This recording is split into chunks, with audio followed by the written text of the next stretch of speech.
और बिहार के मुख्यमंत्री नीतीश कुमार सासाराम पहुंचे हुए हैं। समाज सुधार यात्रा या जिसे वो अभियान का नाम दे रहे हैं, उन्होंने कहा कि इसे यात्रा नहीं अभियान के तौर पर देखिए। और इस अभियान के तीसरे चरण में आज सासाराम में बिहार के मुख्यमंत्री नीतीश कुमार की मौजूदगी है। भव्य कार्यक्रम की तैयारियां और सीधी तस्वीरें इस वक्त आपके सामने, जहां पर मंच पर इस वक्त पहुंच चुके हैं बिहार के मुखिया नीतीश कुमार। और देखिए यहां पर आज जीविका दीदियों के साथ सीधा संवाद स्थापित करते हुए बिहार के मुख्यमंत्री नीतीश कुमार आपको नजर आएंगे। समाज सुधार की दिशा में आगे बढ़ने के लिए कैसे कार्य किए जाएं, दहेज प्रथा पर कैसे रोक लगे, बाल विवाह कैसे रुके, शराबबंदी जो है वो सफल कैसे हो और इसे लेकर महिलाओं की भूमिका कितनी सशक्त और महत्वपूर्ण होनी चाहिए, इस दिशा में समाज सुधार अभियान बेहद कारगर इस वक्त साबित होता हुआ आज इसके तीसरे चरण में मुख्यमंत्री नीतीश कुमार की मौजूदगी सासाराम में, जहां पर इस कार्यक्रम को लेकर भव्य तैयारी की गई और बिहार के मुख्यमंत्री नीतीश कुमार यहां पर पहुंच चुके हैं, जहां पर जीविका दीदियों के साथ अब से थोड़ी ही देर में सीधा संवाद स्थापित किया जाएगा। कैसे गांव की तस्वीर बदली, कैसे आज महिलाएं सशक्त होते हुए अपने परिवार को आगे बढ़ा रही हैं, बच्चों को शिक्षा के साथ जोड़ रही हैं। और हमारे सहयोगी संजय इस वक्त हमारे साथ जुड़ गए हैं। संजय, मुख्यमंत्री नीतीश कुमार यहाँ पर पहुंच चुके हैं। जी बिल्कुल विवादित तस्वीरों में देख पा रहे होंगे मंच पर मुख्यमंत्री नीतीश कुमार बैठे हुए हैं। न्यू फजलगंज स्टेडियम है और मुख्यमंत्री की दाहिनी तरफ भवन निर्माण मंत्री जो जिला प्रभारी हैं इस रोहतास जिला के, वो दाहिने साइड बैठे हुए हैं और बाएं साइड में दीपक कुमार जो है वो बैठे हुए हैं। इसके अलावा मध्य निषेध मंत्री सुनील कुमार, मंगल पांडे जो प्रभारी मंत्री हैं भोजपुर और बक्सर के, वो भी पहुंचे हुए हैं। इसके अलावा कृषि मंत्री अमरिंदर प्रताप सिंह वो भी मंच पर बैठे हुए हैं। और फिलहाल इस वक्त जो प्रशासनिक अधिकारी हैं वो लगातार पौधा भेंट कर रहे हैं जो मंत्रीगण हैं उनको, और मंगल पांडे को तस्वीरों में देख पा रहे होंगे। पौधा जो है हरियाली का प्रतीक है, जनजीवन। संजय, तो ये माना जाए कि यहाँ आज इस कार्यक्रम में भी कुछ जीविका दीदियों का चयन किया गया होगा जो अपने अनुभवों को एक बार फिर से मुख्यमंत्री के सामने साझा करेंगी, कैसे उनके जीवन में बदलाव आया, कैसे समाज सुधार की दिशा में इनकी तरफ से भी योगदान दिया जा रहा है। जी बिल्कुल विवाह, देखिए और लगातार यहाँ ये तीसरा चरण है। इसके पहले चंपारण और फिर गोपालगंज, वहाँ भी जो जीविका दीदी थी जो सतत जीविकोपार्जन जो योजना है सरकार की उससे जुड़ी हुई थी, उन्होंने किस कदर अपने अनुभव शेयर किए मुख्यमंत्री से, और सीधा संवाद मुख्यमंत्री नीतीश कुमार करेंगे। और जो उनका एक्सपीरियंस रहा है मुख्यमंत्री के सामने, जब उन्होंने अपनी बातें रखी, मुख्यमंत्री ने काफी गहरी अनुभूति की इनकी बातों को लेकर और कहा भी कि जो सतत जीविकोपार्जन योजना है सरकार की कितना सफल रहा है बिहार में, और लगातार जो जीविका दीदियां हैं वो जीवन में आगे बढ़ रही हैं। इसके अलावा जो समाज सुधार अभियान के मुख्य बिंदु हैं, चाहे वो मद्य निषेध की बात कर लें, पूर्ण नशा मुक्ति उन्मूलन की बात कर लें, या फिर दहेज प्रथा प्रतिबंध की बात कर लें, बाल विवाह की बात कर लें, तो ये जो अभियान है इसके तहत जो उनका एक्सपीरियंस रहा है, विशेष तौर पर मुख्यमंत्री से वो जुड़ी रही और अपना एक्सपीरियंस जो उन्होंने बताया वह वाकई में दिल को छूने वाला था। कई एक तो गोपालगंज में आपने सुना कि जो जीविका दीदी थी उनके पति जहरीली शराब पीने से मौत उनकी हो गई थी, और उन्होंने कहा कि मना करने के बावजूद पति शराब पी रहे थे, उनकी मौत हो गई और जो परिवार था उन पर दुखों का पहाड़ टूटा था। लेकिन बाद में सतत जीविकोपार्जन योजना थी सरकार की, उससे जुड़कर कैसे उन्होंने अपने तंगहाल परिवार को खुशहाल बनाया, तो ये जो वाकया था वो मुख्यमंत्री को भी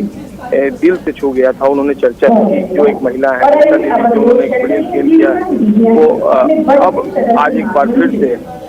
जो जीविका दीदियां हैं वो कलाकार जत्था में शामिल हैं और इस वक्त वो मुख्यमंत्री नीतीश कुमार के स्वागत के लिए उनका स्वागत गान जो है वो अब तस्वीरों में देख रही हैं फिलहाल। बिल्कुल स्थानीय स्तर पर संजय जो कलाकार हैं, हर जगह हमने ये तस्वीर देखी कि वो अपनी प्रस्तुति के जरिए सरकार की योजनाओं को रख रहे हैं, उन क्षेत्रीय भाषाओं में उसको प्रदर्शित भी किया जा रहा है और लोगों को जोड़ने की कोशिश, और ज़्यादा से ज़्यादा लोग इस मुहिम के साथ जुड़े, इस अभियान के साथ जुड़े और इस बात को समझ सके, ये भी एक कोशिश इस अभियान के तहत सरकार की तरफ से भी जारी है। देखिए ये जो कलाकारों का जो जत्था है और जो मुख्यमंत्री का अभियान है समाज सुधार अभियान, और इसके 3 मुख्य मुद्दे हैं, पूर्ण नशा मुक्ति हो या फिर बाल विवाह पर रोक हो या फिर दहेज प्रथा पर प्रतिबंध, तो इन तीनों पर आधारित इन्होंने अपने गीतों की रचना की है। और जो सरकार की योजनाएं हैं और सरकार ने जो कानून बनाए हैं, इन गीतों के माध्यम से यही मैसेज देने की कोशिश होती रही है और आज भी यही कोशिश जो स्थानीय कलाकार हैं वो कर रहे हैं। फिलहाल स्वागत गान चल रहा है, मुख्यमंत्री यहाँ पहुंचे हैं, गीतों के माध्यम से मैसेज देगा तो निश्चित तौर पर एक बड़ा असर उसका होगा। और जो एक्सपीरियंस रहा, जो यहाँ जीविका दीदियाँ आई हैं विवाह, आपने भी सुना होगा किस तरीके से जो बातचीत चल रही थी उनसे, और उन्होंने अपने एक्सपीरियंस को बताया कि जो अनुभव रहा जीवन में, एक समय अंधकार था लेकिन सरकार की सतत जीविकोपार्जन योजना जो है उसके माध्यम से जब वे जुड़ी तो उनका जीवन कितना ऊपर उच्च स्तर पर गया। और जो लाइफ पहुंचे लोगों को उसकी जानकारी हो, क्योंकि शहरी क्षेत्रों के विकास के साथ साथ ग्रामीण क्षेत्रों का विकास होना बहुत जरूरी है। क्राइम को कंट्रोल करने में इन गांवों की भूमिका बहुत महत्वपूर्ण हो जाती है। सशक्त होंगी, शिक्षित होंगी, सजग होंगी तो बेहतर स्थिति खुद ब खुद पैदा होगी। और इस दिशा में भी मुख्यमंत्री की तरफ से इसकी शुरुआत एक बेहद महत्वपूर्ण कदम मानी जाए। और आपने सुना भी होगा जब 2 जगह उनका संबोधन हुआ तो कैसे उन्होंने चर्चा की इस बात की कि जो सरकार की योजनाएं हैं कैसे गांव में पहुंची और उसका कितना फायदा समाज में वैसे लोगों को हुआ जो उसके लिए सबसे ज्यादा कह सकते हैं कि जरूरत थी उनको, और उनको उन योजनाओं से जोड़ा गया और उनका लाइफ जो है, जीवन स्तर जो है लगातार आगे बढ़ता गया। और लगातार जो अभियान है उसके माध्यम से यही मैसेज भी देने की कोशिश की जा रही है कि जो सरकार की योजनाएं हैं वो ग्रामीण स्तर पर पहुंचे और जो लोग हैं वो अधिक से अधिक उसका लाभ उठाएं। और आज इस बार फिर से यही जो बात है मुख्यमंत्री आम लोगों से, खासकर जो जीविका दीदी है उनके सामने रख रहे हैं। और बिल्कुल, ये अपने आप में बहुत खास हो जाता है संजय, जब मुख्यमंत्री आपके सामने मौजूद होते हैं, आप उनसे अपने अनुभव साझा कर पाते हैं। आपको क्या परेशानी हुई और किन परेशानियों से उबरने में सरकार की योजनाएं आपके लिए कारगर साबित हुई। इससे सरकार को अपने नीति निर्धारण में भी काफी मदद मिलती है। ये भी एक कोशिश, एक मकसद ये भी सरकार की तरफ से इस वक्त। बिल्कुल बिल्कुल, आपने बिल्कुल सही कहा। जो एक्सपीरियंस है उसके आधार पर सरकार अपनी योजनाओं को मूर्त रूप दे सके, उसको उसी कॉन्टेक्स्ट में आगे बढ़ा सके। और देखिए अब समय बदल गया है, जीविका दीदियों का जो एक्सपीरियंस रहा है, ये गांव की वैसी महिलाएं हैं, प्रखंड के स्तर से आई हैं, जो बड़े बड़े लोगों की उपस्थिति में किस कदर बेबाकी से अपनी बातें रख रही हैं। तो ये अचंभित भी करती हैं कि कितना आगे हमारा बिहार बढ़ा है। जो इनकी बातें हैं वाकई में दिल को छूती हैं और ये पता चलता है कि किस कदर इसमें इनके अंदर जो एक आत्मविश्वास है वो जगह है। और अब भी बात देखिए वो तस्वीर जब सासाराम में जो समाज सुधार अभियान है उसकी शुरुआत कर रहे हैं, दीप प्रज्वलित कर मुख्यमंत्री नीतीश कुमार, आप तस्वीरों में देख पा रहे हैं। अब यहाँ पर दीप प्रज्वलित करेंगे और आज इस दीप प्रज्वलन के साथ ही सभा की शुरुआत हो जाएगी। और तमाम जो मंत्रीगण हैं वो भी यहाँ पर मौजूद हैं। अमरेंद्र प्रताप सिंह, मंगल पांडे, अशोक चौधरी, जमा खान, तमाम जो मंत्रीगण हैं बिहार सरकार के वो भी मौजूद हैं और दीप प्रज्वलित करते हुए मुख्यमंत्री नीतीश कुमार। और इसी के साथ तीसरे चरण की शुरुआत हो गई समाज सुधार अभियान की। बिल्कुल,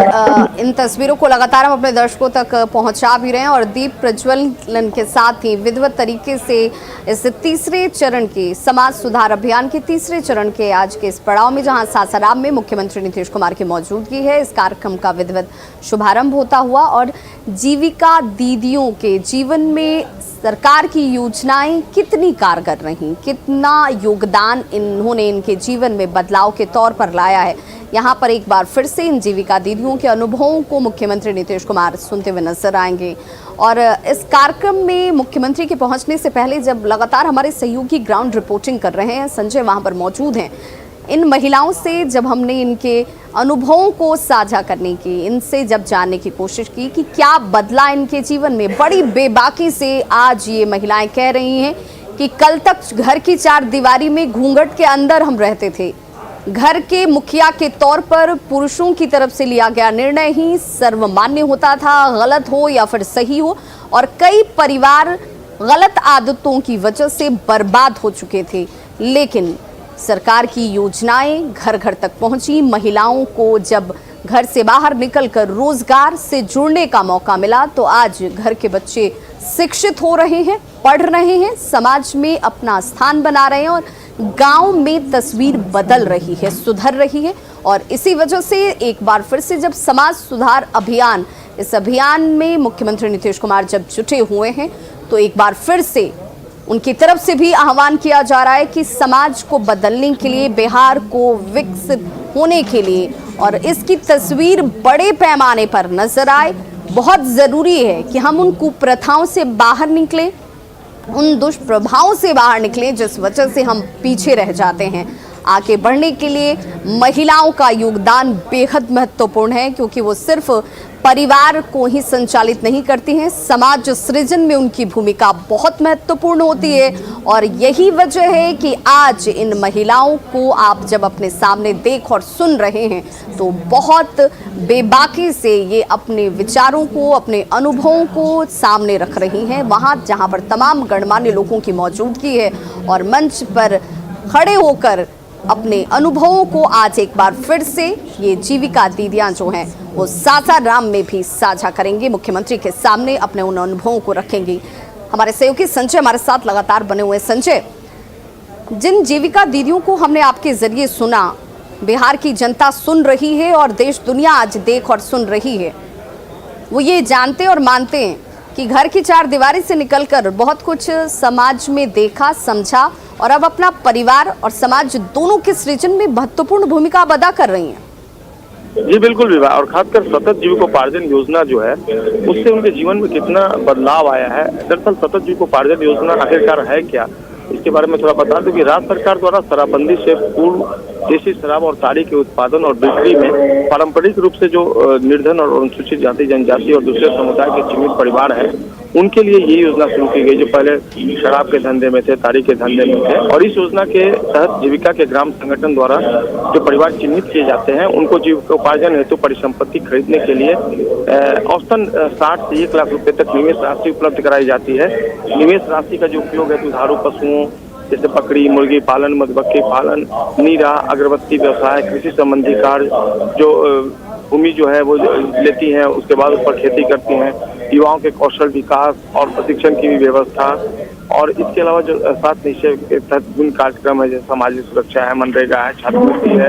राष्ट्रीय खाद्य सुरक्षा अधिनियम है, महादलित विकास मिशन की संचालित योजना है। इन तमाम योजनाओं के जरिए मजबूती प्रदान की जा रही है, उन्हें जीवन जीने के लिए एक आधार दिया जा रहा है जिसका जिक्र वो खुद भी कर रही हैं और अब ये योजनाएं घर घर तक पहुंच रही हैं। आप नजर बनाए रखिए संजय, हम एक बार फिर से पहुंचेंगे। आज मुख्यमंत्री नीतीश कुमार सासाराम में मौजूद हैं और सीधा संवाद जीविका दीदियों से कुछ वक्त बाद वो स्थापित करते नजर आएंगे। एक छोटा सा अंतराल, फौरन होंगे वापस, बने रहिए हमारे साथ।